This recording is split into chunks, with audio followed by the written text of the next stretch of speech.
பாடு கலைவாணி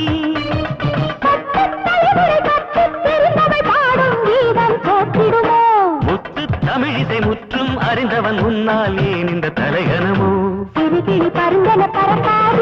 பருந்துகள் கிளியென பேசாது உனக்கு நடுக்கம் பரிசும் எனக்கே ஞானம் உள்ளவர்கள் வேண்டும் நிறைகுடம் இவன் என புரிந்திடும் நிலை வரும் போக போக பாரு சங்கீதம் பாட ஞானம் உள்ளவர்கள் வேண்டும்